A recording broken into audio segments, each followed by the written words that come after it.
Bacaan dari kitab Yesaya. Pada akhir zaman, sebuah tunas akar keluar dari tunggul Isai, dan taruk yang akan tumbuh dari pangkalnya akan berbuah. Roh Tuhan akan menaunginya, roh hikmat dan pengertian, roh nasihat dan keperkasaan, roh pengenalan dan takut akan Tuhan. Ya, kesenangannya ialah takut akan Tuhan. Ia tidak akan menghakimi dengan sekilas pandang saja atau menjatuhkan keputusan menurut kata orang.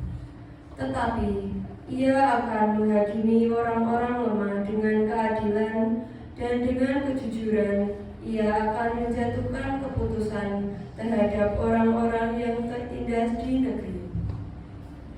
Ia akan menghajar bumi dengan perkataannya seperti dengan tongkat, dan dengan nafas mulutnya ia akan membunuh orang jahat. Ia tidak akan menyimpang dari kebenaran dan kesetiaan, seperti ikat pinggang yang terus terikat pada pinggang. Pada masa itu, serigala akan tinggal bersama domba, dan macan tutul akan berbaring di samping kambing.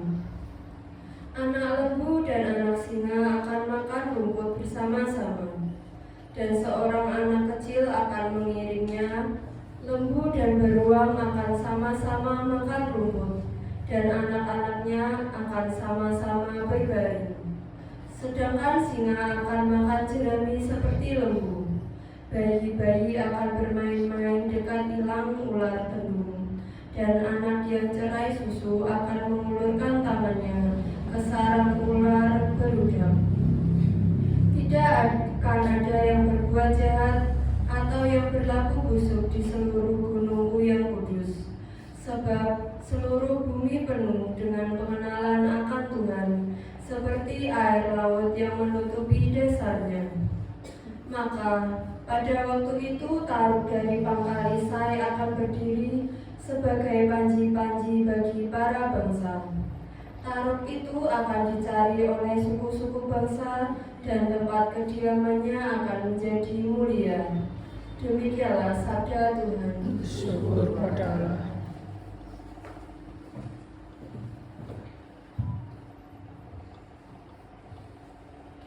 Berbelas kasihlah Tuhan yang adil, Allah kami adalah rahim. Berbelas kasihlah Tuhan yang adil, Allah kami adalah rahim. Bacaan dari surat Rasul Paulus kepada jemaat di Roma. Saudara-saudara, segala sesuatu yang dahulu ditulis telah ditulis untuk menjadi pelajaran bagi kita. Maka kita harus teguh berpegang pada pengharapan berkat ketekunan dan penghiburan dari kitab suci. Semoga Allah, sumber ketekunan dan penghiburan, mengaruniai kerukunan kepada kamu sesuai dengan kehendak Kristus Yesus, sehingga dengan satu hati dan satu suara kamu memuliakan Allah dan Bapa Tuhan kita, Yesus Kristus. Oleh karena itu, terimalah satu akan yang lain, sama seperti Kristus juga telah menerima kita untuk kemuliaan Allah. Yang aku maksudkan ialah bahwa demi kebenaran Allah, Kristus telah menjadi pelayan orang-orang bersunat untuk mengukuhkan janji yang telah diberikan Allah kepada nenek moyang kita, dan untuk memungkinkan bangsa-bangsa lain memuliakan Allah berkat kasih karunia yang diberi Allah kepada mereka.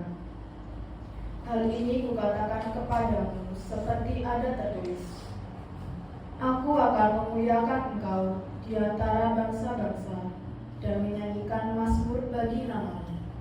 Demikianlah sabda Tuhan. Syukur pada Allah.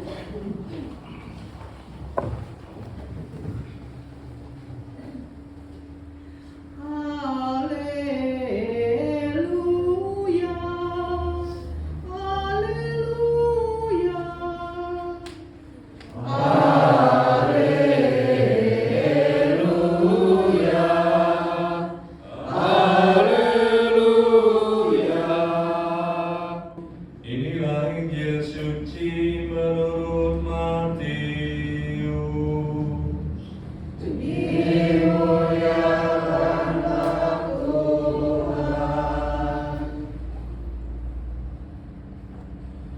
Sekali peristiwa tampillah Yohanes Pembaptis di padang gurun Yudea dan berseru, "Bertobatlah, sebab kerajaan surga sudah dekat."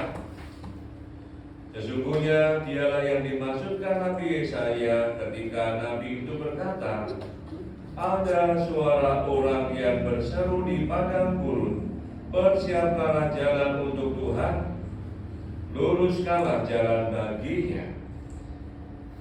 Yohanes itu memakai jubah bulu unta dan ikat pinggang kulit, makanannya belalang dan madu hutan. Maka datanglah kepadanya penduduk dari Yerusalem, dari seluruh Yudea, dan dari seluruh daerah sekitar Yordan. Dan sambil mengakui dosanya, mereka dibaptis oleh Yohanes di sungai Yordan. Tetapi waktu melihat banyak orang Farisi dan orang Saduki datang untuk dibaptis, berkatalah Yohanes Pembaptis kepada mereka, "Hai kamu, keturunan ular beluda, siapakah yang mengatakan kepada kamu bahwa kamu dapat lolos dari murka yang akan datang? Maka hasilkanlah buah yang sesuai dengan pertobatan. Dan jangan mengira bahwa kamu dapat berkata dalam hatimu, 'Kami adalah anak Abraham.' Sebab aku berkata kepadamu, dari batu-batu ini pun Allah dapat menjadikan anak-anak bagi Abraham.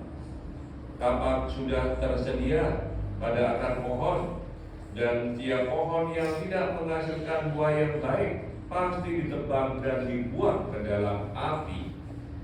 Aku membaptis kamu dengan air sebagai tanda pertobatan, tetapi Ia yang datang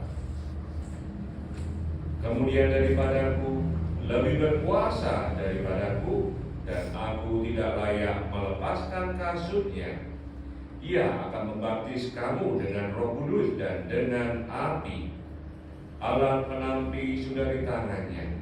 Ia akan membersihkan tempat pengirikannya dan mengumpulkan gandumnya ke dalam lumbung, tetapi debu jerami akan dibakarnya dalam api yang tidak terpadamkan." Demikianlah sabda Tuhan.